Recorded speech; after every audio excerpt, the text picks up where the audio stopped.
Quanto ci costano i rifiuti? Un albergo da 1000 metri quadri paga circa 4.000 euro all'anno, un parrucchiere 377, un'azienda circa 3.000. Questa è la spesa media per i rifiuti in Veneto.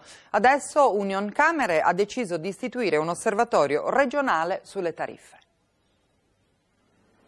Rifiuti solidi urbani, acqua potabile, trasporti, il livello di spesa dei cittadini in tutti i comuni veneti aumenta, anche se in maniera diversa a seconda della zona. A calcolarlo è Unioncamere del Veneto attraverso un portale dedicato veneto.repertoriotariffe.it, un sito che mette a confronto tutti i dati ufficiali dei servizi pubblici locali in 126 comuni, un territorio di oltre 3 milioni di cittadini e quasi 300.000 imprese. Questo studio Unioncamere, con anche assieme alla Regione del Veneto, va a vedere il comportamento virtuoso o meno virtuoso dei comuni applicando le tariffe di servizi acqua e asporto rifiuti in modo particolare, se privilegia più le imprese o il cittadino, lo spalma nel cittadino. Nel caso dell'idrico, comuni anche contigui possono pagare fino a 3 volte più rispetto ad altri. Nel caso dei rifiuti questo rapporto tra minor spesa e maggior spesa è addirittura di 1 a 10.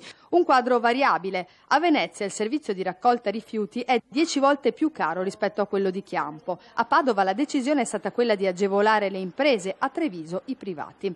Per le tariffe legate all'acqua, a Rovigo si paga di più rispetto agli altri comuni veneti. A Vicenza e Verona la qualità è molto buona. A Treviso pesano i costi di depurazione. Per tutti c'è un incremento medio del 6,5% solo nel 2015.